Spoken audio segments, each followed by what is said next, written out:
Welcome to Turmeric and Tequila with your host, Kristen Olson. Questioning a better way, one gracefully disruptive conversation at a time.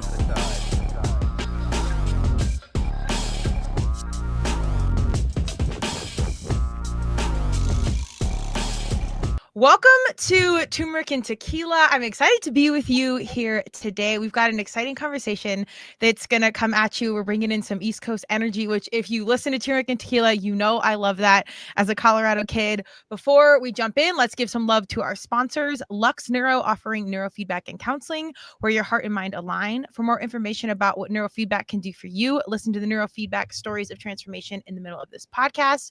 Neurofeedback effectively treats everything from insomnia, anxiety, depression, trauma, ADHD, and much more. Optimize your brain today. Special shout out to Declan James Watches. They are local and veteran owned with 10% of all their proceeds going back to the Navy SEAL Foundation. So check them out. And last but not least, our very own Colorado Clownfish Swim School, swim lessons and water safety training for all ages. They believe in life skills through sports. So go waterproof your family today at coloradoclownfish.com. Without further ado, I'm so excited to welcome this human to the mic, Rupal Patel. She is going to talk about her book, From CIA to CEO. So we've got entrepreneurship, power player, female East Coast energy, as I noted. Rupal, welcome to TNT. Thank you. It's great to be here. Yes, we've got a lot to talk about today because I know you've checked a lot of boxes in your mission-driven life thus far. But before we do that, on TNT, we like to talk about the human behind the mission, before the mission. So tell us about young Rupal and how you were as a kiddo. I think oftentimes who we are as a young person is kind of written in the stars what we're going to be as an adult. Yeah. So born and bred New Yorker, like you said, I was, I guess as a kid, I was always very quiet and very shy and very much liked to be sort of in the background and not really like in the mix of things. And I was always very nerdy. I loved school. Still do. I still love to read. And so it took me a while to sort of find my voice and sort of break out of this, my own self-imposed shell in a way that felt natural and authentic to me. But yeah, I think people who know me now, when I tell them that I was much more reserved and much quieter and a lot more introverted, people don't really believe it. But yeah, that's my sort of at my core, that's who I still am.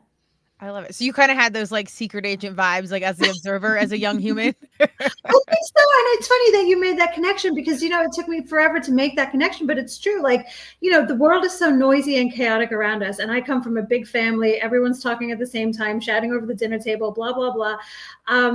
And because that just was never my style, I just got really attuned to paying attention, right? To like watching from the sidelines and noticing the subtle shifts in like the atmosphere or the relationship between people and just the details that a lot of people, because they're just constantly doing and in it, probably didn't pay attention to. And so I think it probably from a very, very young age just trained me to be much more attentive and sensitive to the world around me than many other people. And I didn't realize that was a really big asset until much later. But yeah, I think that connection that you picked out was definitely there from the beginning. Oh yeah. It's funny because I think when you look back and you reflect as your young self, you're like, damn, I knew a lot earlier. I was in practice, but I had to spend a lot of time and money going to school, getting therapy, getting coaches, having breakdowns and breakthroughs. And you're like, oh, I knew this at 5. That's good to know. Yeah. But all right, we're out here now. Yeah. And if anyone's listening, I'm like I have 3 younger brothers, big family like you, everything going, and I'm a doer and a talker, obviously. But the ones that are the silent observers, those are the ones you got to watch. So it's not the loudest in the room. It's the one taking all the notes. So casual PSA to everyone out there. There you go. You've let everyone in on my secret. I know. Don't worry, they'll forget. That's when we bring in the tequila and we kind of, wipe some of that away. Well, so tell me some of the things as a young human. What were you were excited about school, but like passions, did you, theater, checkers, math, I don't know, anything that's like exciting as a young person?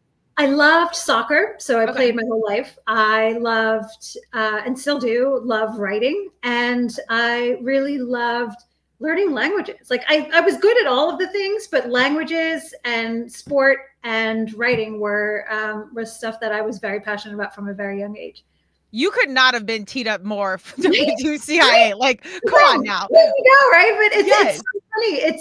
And what's so interesting, and I talk a little bit about this in my book, but like for so much of my early life, none of that stuff felt like it made any coherent sense, right? And I remember, you know, I'm very, very, again, self-proclaimed nerd, but also really like I was also kind of cool, right? Like I worked in the hip hop industry for a while, and I did a lot of like fun, interesting things before I joined the CIA. And then also from like the sporty side of things, I remember, my God, I love my mother so much, and she is amazing in so many ways.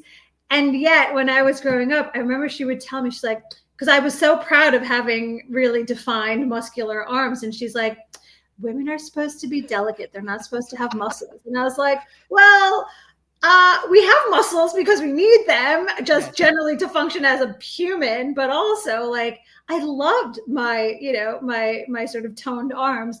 And but like that seemed to conflict with some of the more, at least in my own mind, like some of the more like girly, the more traditionally sort of feminine things that I was really into. And so there was just always a lot of like a feeling of I didn't fit neatly into any one category, into any one box, because I didn't feel or look like anybody that I thought was the archetype of what that looked like, right? So there was always this navigation of these many interests and passions and feelings of like I'm sort of half in this and half in that and half in that other place, you know, and the math didn't ever feel like it added up.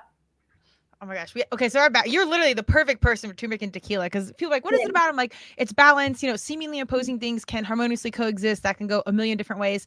But it's really just about us accepting all of the sides of us that society kind of makes us choose.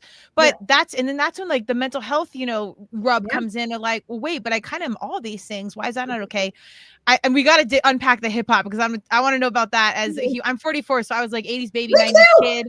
Oh, okay. So I just turned 44. Yeah. Oh, happy birthday, first of all. I'm a big birthday person. So my first tape was Salt and Pepper, Black Magic, Self-Expression, Expression, and Let's Talk About Sex. I can't believe my mom even let me get it. But like that in my ear for like, you know, 2 hours a weekend, we used to drive to this lake because my parents' water skied. Long story short, big influence in my life. And like the height of misogyny and all this. So I want to talk about hip hop, but before that, I really want to get into that, you kind of being all these sides and your mental health journey, and especially being in the CIA. Like this is like high stress, high drivers, other mission driven, intense humans, you know, high pressure on results and what you're doing. What did you have like a breakthrough? And did you ever create some sort of strategy to maintain your mental health? No. To be honest, it was not even something that I was consciously aware of either paying attention to or even thinking about. The idea of like mental health is just so much of probably the culture. That's amazing that we're both the exact same age. But there was so much of this emphasis on you just power through, right? You're like, there's results, there's mission, there's all of these things that are bigger than you. And I totally believe in that. It's important for us to not be so like navel gazing and self-obsessed, and like remember that we are a part of something bigger. At the same time, I think for a while I was so skewed on everything else and on the doing, the achieving, the accomplishing, the like getting the job done, that I didn't really pay attention to what I needed as a person. And thankfully it never bit me in the backside in the way that it can and often does to so many people. But I think what happened is over the time of my career at the CIA, I think I burnt out. And it literally, that realization only dawned on me probably in the past year or so, where I was like, because, you know, since I left, there were so many opportunities for me to reflect on the whys and what was the driver and blah. And at the time, and this is still true to a large extent, I just felt like I needed a change. And for me, it didn't have anything to do with feeling burnt out. It was just like, you know, I've done a lot of amazing things. I've contributed to so much stuff that's been important to me, but I want a different challenge. I want something else to see what else I'm made of. But I think the reason that I finally took that sort of that voice in the back of my mind saying all of these things and actually left was because I was burnt out, and I just needed to like chill, you know. And the work was intense. The everything about it was intense, emotionally, physically, intellectually. But yeah, it didn't hit me that I was probably burnt out until about a year ago. And this is now with the benefit of having like 10 plus years to reflect on it. Because at the time I was like in my early 30s, you don't think about it, right? You're just like, oh, that doesn't happen to young people. That happens to old people who are in like their 60s or whatever. But I think that is how it showed up for me, is I just got really good at powering through until I couldn't power through anymore, but I didn't have the vocabulary to understand what was happening. Totally. Well, and if you're around all the people that are doing the same thing, like your community is of that's status quo, that's normal to you, and until you hit a wall. I'm very not, that's why this is kind of funny, because I'm not good at balance and the figuring it out. That's why we're here to facilitate this convo. And like you, I didn't really start any sort of conscious conversation around mental health, probably 30s, 35, leaned a little more into like questioning faith and spirituality and just energy scientifically in general. And then in later years, now being like, all right, now that we've slowed down and it's hard to be still, we're figuring stuff out. Did you have like one moment where you're like, that's it, I'm done, like I'm absolutely beat to shit, like we got to take a break? No. I think that's the other thing that made it a little bit harder to spot. Like there was no moment where it was like, this is all just too much. There were lots of micro moments, and some maybe a little bit bigger than that, but there was no one big turning point. It was just, I think, a slow accumulation. And then it just got to a point where I was like, there's something, like I just need a break. Yeah. I love it. That's big. It's so cool. That's why I have faith in our young people, because they are listening to these conversations or TikTok or whatever, one of the few upsides of social media, which as a marketing professional I'm here for.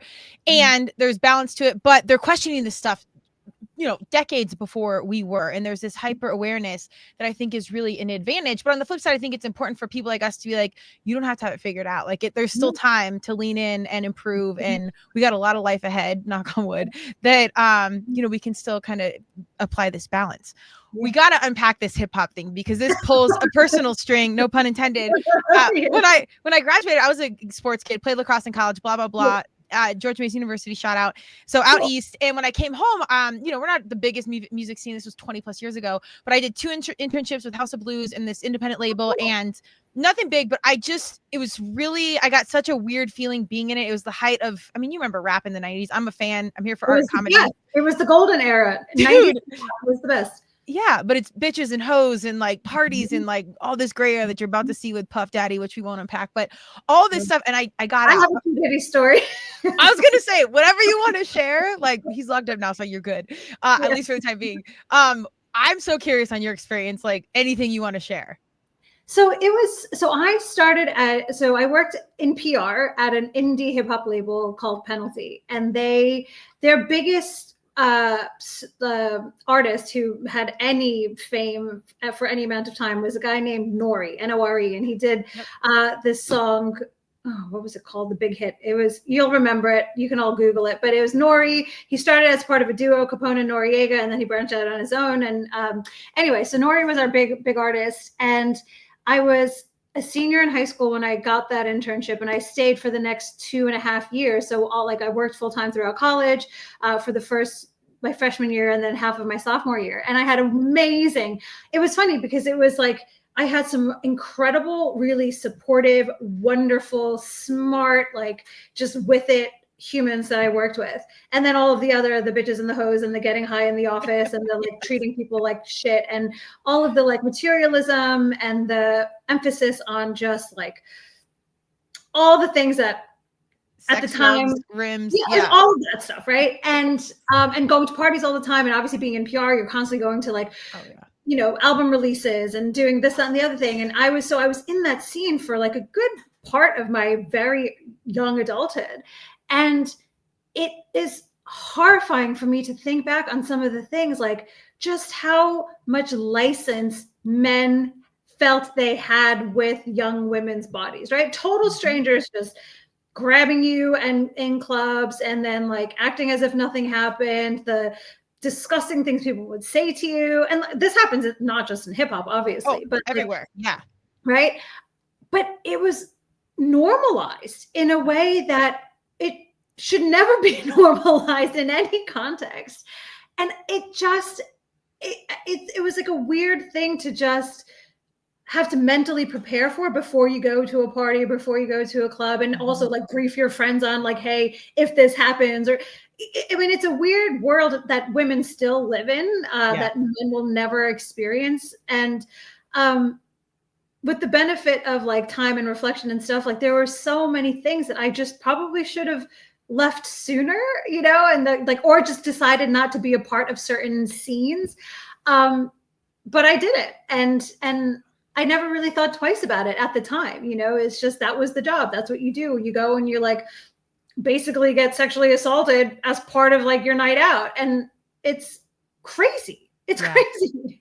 It's just when I think I'm not old, I'm like, I look back and I'm like, how was this like a thing? Like, so, and it wasn't just in hip hop, to be very clear. That, I mean, if you watch the documentary, was it Lollapalooza with Carson Daly, the outdoor fest, and they're like the men, they're interviewing a girl and they're literally grabbing. So it's more like grunge. It was like Fred Durst and Bush and so it was kind of, and they're on camera and they're like, women are passed out and inappropriate things. I mean, it was just disgusting. And I was in the burbs of Colorado, and I remember being at parties in high school, and like hit songs, Eazy-E would come on, and it's like, I'm not going to sing it because we're not going to give any more PR, but it was just normal to us. And I mean, I rapped along to the songs, like as this, white girl in Denver, Colorado, like it's wild. So, and to be a part of it, do you feel like that kind of prepared you for your journey ahead, however? Do you know, no one has ever asked me that question. I think it prepared me for really getting clear about my boundaries and pushing back in whatever way was safe at the time. And then, doing things when you are like away from a certain situation, when it's safer to do, maybe escalate the thing. I think it probably mentally prepared me for just being more attuned to what was happening around me and what was okay and what was not okay. And then how to sort of stand my own ground, or to start standing my own ground. Yeah. I think it also, from a purely sort of like taking away the social element and the party element of it, from a professional perspective, maybe, communication has always been a huge part of my life. And I've always loved to write. I've always like paid attention, words, reading, all of that stuff. And obviously in PR, that was a huge part of it, is like, how do you get the message out about this new artist and sell them to the world? And so I think it also gave me another sort of string to my creative bow around how to communicate, how to reach audiences, how to make things sound interesting, how to package a message so that it resonates with the audience in front of you. And that was, and then at the CIA, that was like refined to the nth degree, because you're briefing everyone from the president down to these like small spec ops units in the middle of the desert and everything in between. And so you have to really get good at identifying, well, what do they need? How do they need to hear it? Like, what's important to them? Like, really identifying with your audience. And I think, at the time, I would never have known that was going to be a useful skill, or even a skill that I was developing. It was just sort of, again, part of the job. But I think, that definitely did provide like an early layer of that sort of comms and communication, and like, just that sort of finding commonality with the people that you're talking with, sort of experience. Heck yeah. I mean, it had to be, because creatives, and I would consider myself a creative, like I'm sure you do, as a fellow podcaster and writer and whatnot. When you're dealing with creatives, it's a different language and it's a different modus operandus, and it's not 9-to-5ers. And so I could just see how, you're merging this business world with creatives. I dealt a lot with that with like athletes in business, like, 'cause sometimes athletes aren't business people and vice versa. So it's a very interesting thing, and navigating that space as a female in like 90s, 2000s, or within any 15-year space of that is, I think, such good practice, however hard it was, to really learn to use your voice, boundaries, speaking up, not being in certain spaces, like that had to have attributed to secret agent vibes. Again, like, nobody has ever asked me that question, and I've never even really, it just felt so separate, right? It was like, that's hip hop, right? This is the CIA, and the two shall meet. But you're right, there are sort of some just like undercurrents that I definitely, carried, both from like an early age, again, around like writing and communicating and reading the room and paying attention, all that stuff. But that like takes us a specific shape in the PR world, and then took another specific shape at the CIA, and then another specific shape in the corporate world. But like, what's so good about it is that I can I can operate fluidly in so many different worlds now, right? I can be the most corporate of the corporate. I can be the most quote unquote down with the down, like, and again, everything in between. And it is just lots of different layers to the same core set of skills and core of who I am. So it's, now it's just a matter of like, well, where do I want to focus that? And where do I want to be? Now it's much more intentional and much more planned for. But yeah, all of these things that I've picked up over that weird and wonderful career has definitely created I think a real like social agility and a mental agility that I really appreciate. Oh, it's I mean, and you can not only deliver in your job, but you can like gain more friends in real life, connect with more people. Like there's so much upside to your personal world when you can make more friends and, really intentional long relationships or 5-second conversations. Like that stuff's what our world needs right now. But it's wild because people sleep by, I think, on the music industry. It's big money, big partnerships, politically tied. I mean, there's so many layers to it. And it's also really beautiful to reflect when, a lot of our listeners are very intentional, mission-driven humans like yourself, where we're picking out our schools, we're picking out our soccer teams, we're doing this. But really the education and the preparatory practice for the larger situation is always in play. So sometimes that skill set's coming from places you least expect. So if you're feeling stuck out there, trust God, universe, Madonna, big Madonna fan. They have your back and they're prepping you. All right, so we'll take a hard turn. I want to hear about this CIA adventure. How did we get into this? Why was this a passion? Did they approach you? Like, give us a so it was not a passion. It was totally out of the blue. I was recruited.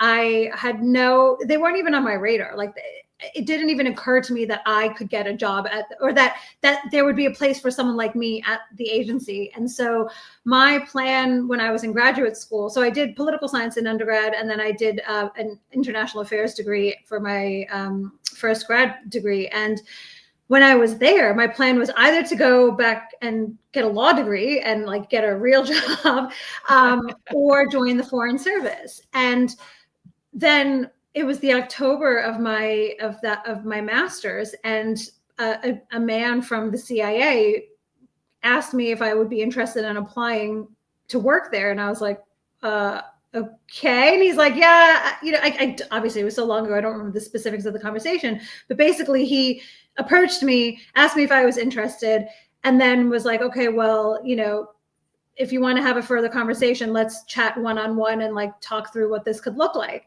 And so I did. And I just sort of took a total hard turn and explored that route. And actually, the more I learned about what I would be doing, what I could be doing, what the agency does overall, very different to what we see in the movies.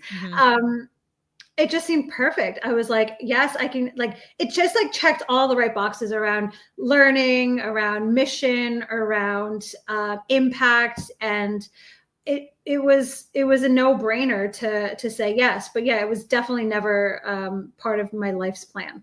Okay. Did they have intel on you before you had that conversation? Even though it seemed like an initial conversation to you, did that guy have intel on your background? I don't think so. Okay. But who the hell knows? And it's so funny because that I have been asked before, and I never thought to ask it to them. Be like, why me? Like, why did you approach me? I probably should, because I'm still in touch with some of the people, sort of still there. But yeah, I didn't really think twice about it. I was like, cool, I'm just going to do this, and then it didn't occur to me to wonder about why they approached me. Yeah, I've had a couple friends in the FBI. I don't want anyone coming to looking for me, but they've even like one friend that was on a chairlift and happened to sit, and she hailed from the accounting world. So it was FBI with like white collar, like accounting crime. And they aligned on the chairlift, had a conversation. And later she found out he even told her, he's like, we knew you, we know what you're good at, and like aligned them perfectly to have that chairlift conversation, like on the ski slopes.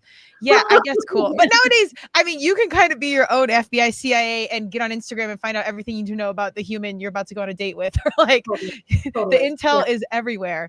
Can you give us a day in the life? Let's disrupt some of the Hollywood, idealization of the CIA, what you did in the CIA. Yeah. So my job was, I was an analyst, and what that entails is basically taking all of the intelligence that our case officers are collecting and all of the other sort of U.S. government agencies, intelligence arms and elements, and taking this like big fire hose of information and distilling it in ways that make sense and analyzing it so that policymakers can actually do something with it. So, writing briefing papers, actually doing in-person briefings for, again, everyone from the president, the cabinet, senators, ambassadors, generals, all of that. Like anybody who cares about the issues that we cover, they are our customers.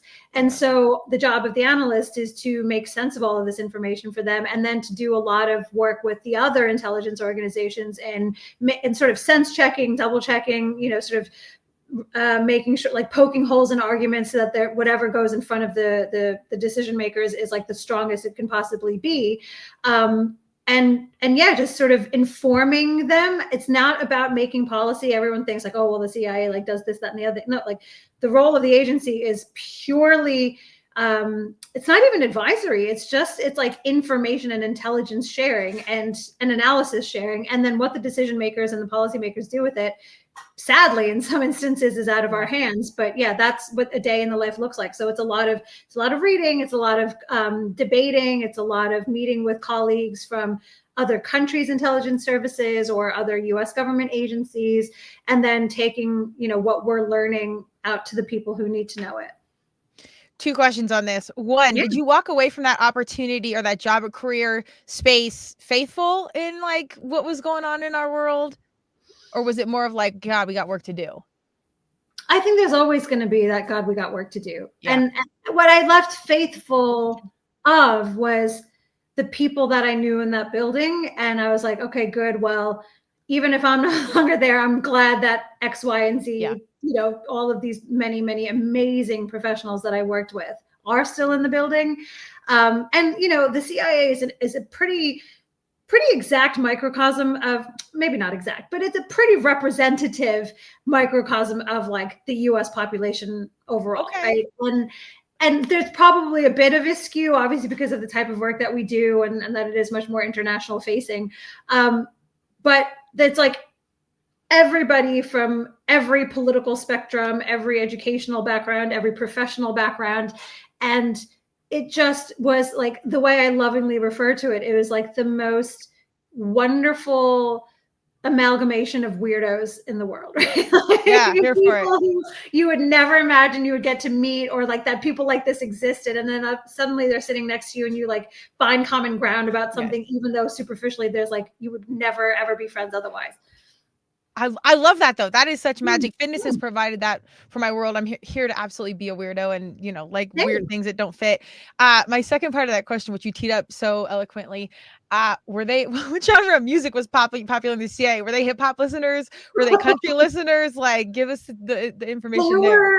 Pretty much everything. There was definitely a lot of hip hop. There was a lot of country. There was a lot of pop. There was, literally everything. I don't think we had like randomly, doesn't say anything at all other than, we would get random celebrity visits to like headquarters because people are always, Boys to Men came and did a performance. What? Didn't see. I was like, okay. I remember being in the cafeteria and my friend was like, Boys to Men is in the auditorium. And I was like, what are you talking about? Because apparently they were like really into the CIA, wanted to get a tour and did a mini performance. Like crazy things happened. That's like the height of Boys to Men too. That's not like Boys to Men now, which I'm still here for, but that was like Boys to Men, Michael Jackson singing with them. That was like the big time. I know, it's crazy. So yeah, so anyway, that doesn't mean that we had like a disproportionate amount of Boys to Men fans. It just means that we got like a lot of random things happening. But yeah, I think musically everybody, again, it's such a big organization. People liked everything. I love it. I just want to know if there's strategic partnerships. Like they're looking out for hip hop. They're looking out. We do a lot of. Never know. I know. Yeah. Oh, we know. Well, like I said, a lot's coming out in the past 10 years. So we'll see what shines. I didn't know you could casually just roll up to the CIA and be like, yeah, I'm going to check out the place. Is that a thing? No, it's not a thing. You have to have someone on the inside to bring you in like properly. Like there's a whole clearance process. You don't just be like, hey, can I come get a tour? But yeah, no, I think we have like a whole public affairs section and stuff. And I think obviously with like celebrities and then also Hollywood, right? There's always Hollywood people around and producers and consultants like going, from our building to them. So there was, but yeah, you have to be invited. You can't just show up. I love it. Okay. Like I said, don't sleep on those partnerships because they're out there. It's not all bad either. I'm just saying, like, we got friends in all places in this day and age. So you know what's up. All right, let's jump to the book because I'm really excited about this. You're a fellow podcaster. You're one of the most influential women in 2023. I'm curious on like your entrepreneurial journey, but you had to have been so prepared coming from music, hip hop world to CIA, being a female leader. Like entrepreneurship had to have been pretty natural of a transition. No.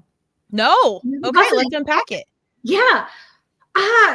Because all of those things had like a structure, right? Everybody, there was always like someone telling you what to do, telling you how to organize your time, like what success looked like, all of those like measurements and things. And then you also had peers, like, whereas entrepreneurship is literally a total blank page, right? And yes, there are people who have started businesses before in every industry. So you can ask advice, read books, like listen to podcasts, whatever. But when you're doing it yourself, like as with everything in life, you can learn so much from other people, but when you do it yourself, that's when you really figure out like how things work and how you can make it work. And so for me, it was exhilarating, this sense of like possibility and like, oh my gosh, this could be anything and go in so many different ways. But also it was really overwhelming, like all of that, like the total, like every day waking up and being like, right, well, what do I do today? Right. Like I've never grown a business before. I've never, worked in this industry before. What does it look like to like have a day of work doing something from scratch? And so it was a lot of trial and error, a lot of like flapping around, wasting time, wasting energy on things that didn't matter. It was a lot of experimentation around like, let's try it this way, then let's try it that way. A lot of conversations with people who were a few steps ahead of me or leagues ahead of me and learning a ton. But the biggest challenge for me, and different people handle this differently, was like, I consider myself a high achiever. I've always like, I got used to, being affiliated with incredible organizations, universities, like undergrad, like all of the trappings of success. And then all of a sudden you don't have that anymore. And for me, I had gotten so used to like connecting my identity with where I worked, my title, my, all of those affiliations. And then all of a sudden you don't have that anymore to point to be like, look, this is what it says on my business card, right? Like I work here and I'm so cool because I do X, Y, and Z. It's like, it's a blank page. Yeah. And that was probably the hardest thing for me to go through, was like, oh my God, like I'm not important anymore, right? Like I don't have anything impressive about what I'm doing right now, because it's totally in the early stages and it could totally fail. It could, there was so much uncertainty and unknown, but that for me was the hardest part. I was like, oh my God, like without all that other stuff, like, how do I know I'm successful? How do I know I'm good? Who am I? Right? Like that really existential question of like, at my core, who am I without all of these things to identify with?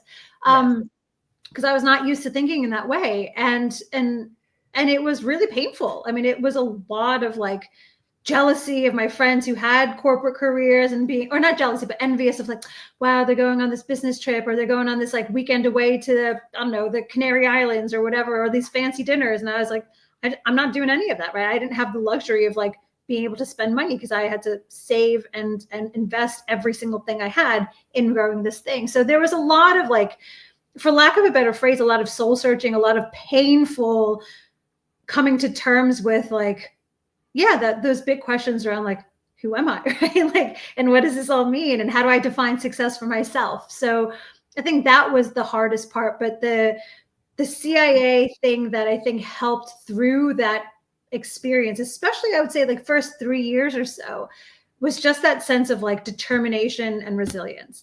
And feeling like, I can wallow and cry. And sometimes I did, but I decide when I give up. Nobody else, no circumstance, no situation is going to determine that for me. I'm going to be the one who says like, I'm staying in this and I'm going to keep fighting, or I quit. But I'm not going to quit because things aren't happening as fast as I want them to, or because things are really difficult, or because, things seem to be going to shit all the time. Like that wasn't like, circumstances weren't going to determine how I responded.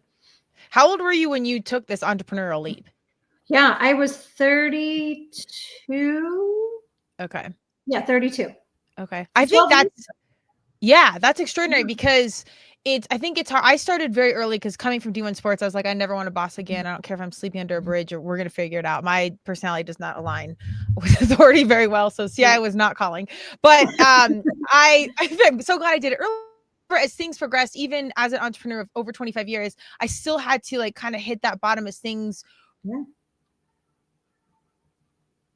or refreshed, or we just had to, you know, continue to evolve. But that soul searching and finding out who you are without all that other stuff, like what a beautiful process to hit in your life, however it comes through, to really get to know the core of who you are. Do you feel like you really got to know yourself better and really understand what you wanted more? 100%. And I put, and yes, 100%.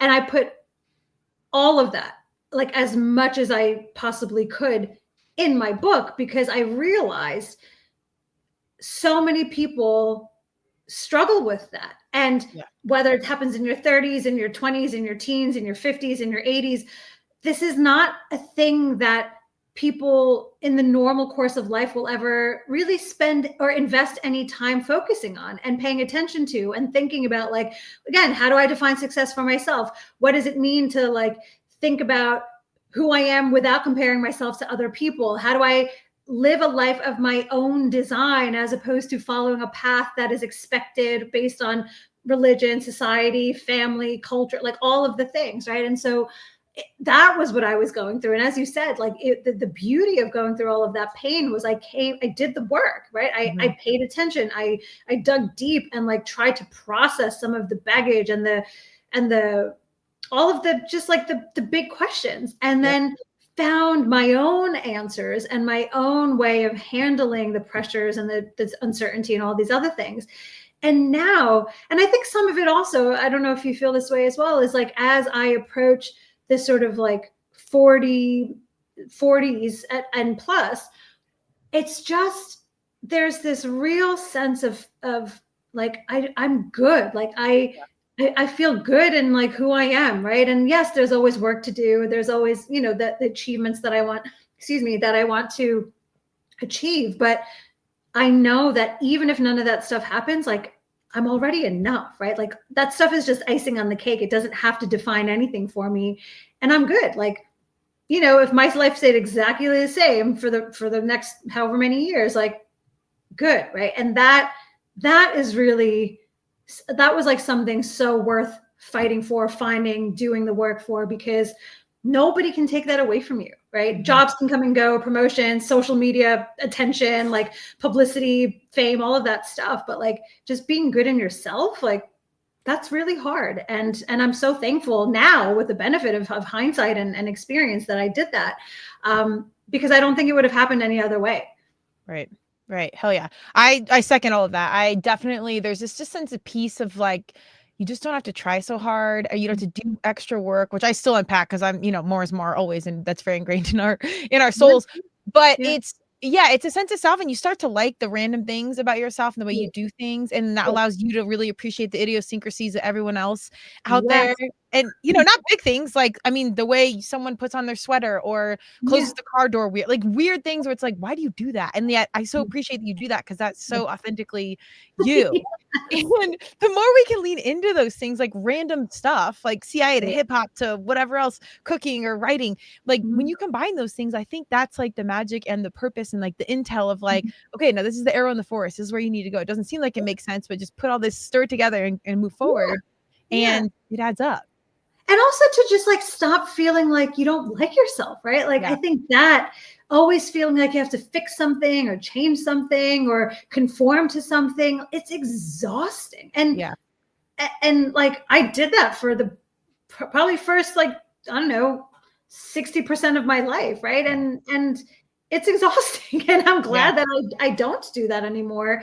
But I appreciate why it is so hard for so many to like go through the process that you and I have just talked about, because it takes like facing some painful things. It takes being a lot more vulnerable. It takes being a lot more forgiving of other people and their idiosyncrasies. And, you know, sort of all of the philosophical elements of this stuff aside, like it's an easier way to live when, like, I talk a lot about like being content without being complacent, right? Like, be content with who you are, where you're at, what's going on. It doesn't mean that everything's perfect. There's nothing left to fix. There's nothing left to do.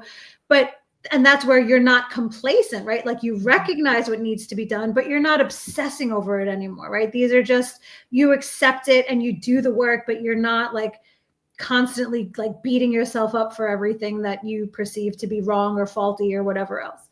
Absolutely. Well, that awareness and knowing, sometimes you don't know how hard you're charging or powering through or, conforming to society. I was very much in my mind, this free rebel. I wasn't going to have a boss and blah, blah, blah. And in retrospect, I'm like, oh my God, I was doing so much stuff to be a people pleaser and show up and blah, blah, blah. Like, there was just so many things. So sometimes it takes that breakthrough, or that moment of stillness or some sort of awakening to like pause and be like, oh, I actually need to get, and these are like our high smart achievers, like people doing the most out here. And we still have our breakdowns and breakthroughs, probably, more often and more intensely than people that know how to just chill and stay connected with their feet on the ground that aren't going as hard. So, okay, the book CEO, from CIA to CEO, who is this ideally for? Like, what's the ideal person reader for this? I sort of laughingly say anyone from 19 to 99, because the stuff like, the secret is in the subtitle, not in the title. And the subtitle is Unconventional Life Lessons for Thinking Bigger, Leading Better, and Being Bolder. And that applies to everyone. And so why it has like, yes, of course, if you're an entrepreneur, if you're a leader in a formal corporate context, it's very useful. But these are genuinely life skills. So yeah, anyone who is willing to do some of the work that you and I just talked about, who wants to feel like they can go through life not constantly battling themselves or feeling like it's a gauntlet that's set up to make them fail, and just to like control the controllables, and also like do the work on themselves that will help make it easier to live your own life and chart your own path. That's who it's for.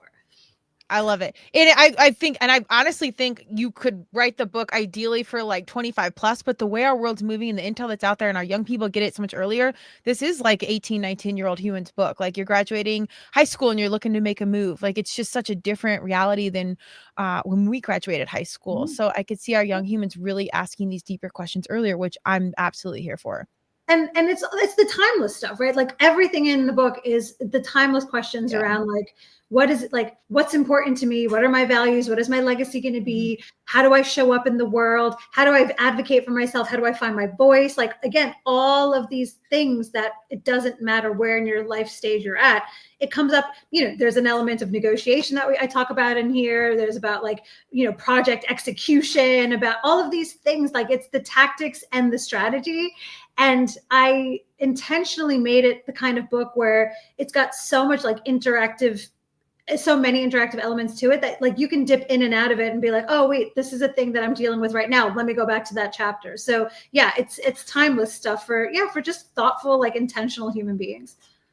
Boom. Go get your copy today. I like, even for your business, on your website, it says think bigger, lead better, be bolder, helping visionary leaders, teams, and organizations achieve their boldest ambitions. And I love this because I think our leaders nowadays need to have authentically walked in that path. They didn't Google leadership on the way to the meeting, or, you've got someone to coach lacrosse that played field hockey. It's people that have authentic, like, you've had the bumps and bruises and success and failures and all things, and you can speak from such an authentic space. And I think is another thing our young people can see through the bullshit right away.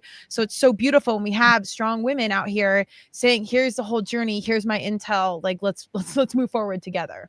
Yeah, 100%. And I think that's really what it is about like moving forward, right? So many people feel stuck. Yeah. Either as individuals, organizations, countries, like whatever, like at every scale. And it's like, how can we move forward productively, not destructively, and in a way that's impactful and important, and just like, in some ways, just like life affirming, right? Like for me, the one thing that I am getting really comfortable sitting with is like, this is it, right? Whatever I have left in my life, like, this is all I get. Yeah. So what am I going to do with it? And how am I going to make it matter to me? And and how that matters to any individual is going to be very, very specific to them and very different. So it can be big, it can be small, like there's no value judgment, but it's like, how are you going to make this one, sort of opportunity you get to live this life? Like, how are you going to make it mean something to you in whatever way you want it to? Amen. Well, and that's, I think at the base of that is living that life of service. Like you've had these opportunities, we've all had privileges or breakdowns or whatever it is. And then how do we kind of give that back and then enjoy the time? I mean, at being 44, I'm not worried of like, we're questioning things at like 50, but it is time's moving. And like nothing's like the present, all the cliches. So it is this very intensified consciousness of like, I'm here now, we've done all this. What are we doing moving forward? What really matters? And how are we going to contribute? At least that's my conversation with myself. 100%. And it's 2025. I'm excited. I think we're going to have big things happening this year. I think the platform for our leaders that really do give a shit, that want to help and want to contribute, there's no better time for that. I have a million more questions for you, especially around the music, because that pulls my string. But let us know. Oh no, I'm sorry. This is my most important question. I'll ask you this, and then we'll get to all the details. But what is success to you? Yeah. Living on my own terms. And I think Maya Angelou said it in a more poetic way. There's a great quote. I think it's hers. It was liking what you do, liking how you do it, and liking who you are. Yeah. And I can check all those boxes, thankfully. But for me, it's just, like living on my own terms. Oh, it's so funny. We spend so much time getting back to just the way we started. I mean, it's just, it's the most real thing. But if you're out there and you're wondering how you do it, just stay in it. All the answers will come no matter what way you're going. Rupal, where do we find you? Hit us with websites, social handles. What's going on? So website is entrepreneur.co. And that's entreprenora.co. That's my business website.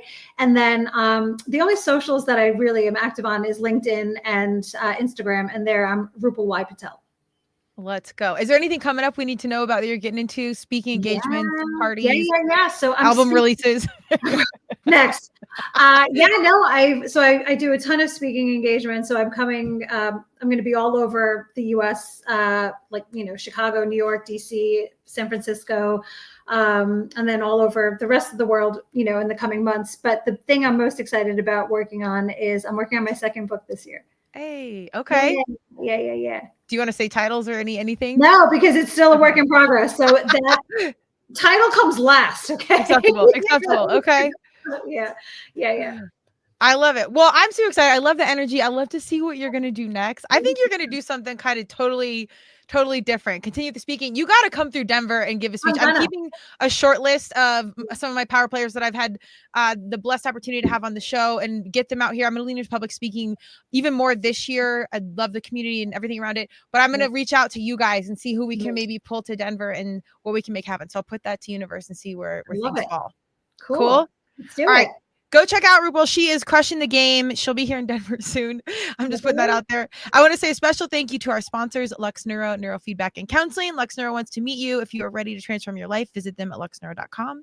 And Colorado Clownfish Swim Club, swim lessons and water safety training for all. They believe in life skills through sports. So go waterproof your family today. ColoradoClownfish.com. Rupal, keep doing it. And I have one request. If you ever get to book a party or be along Salt and Peppa, I just ask that you reach out to me. Dude, done. I'll bring my original tape for them to autograph. Yes, done. All right, thanks, girl. Look for us wherever you get your podcast, and this video will be on YouTube. Cheers.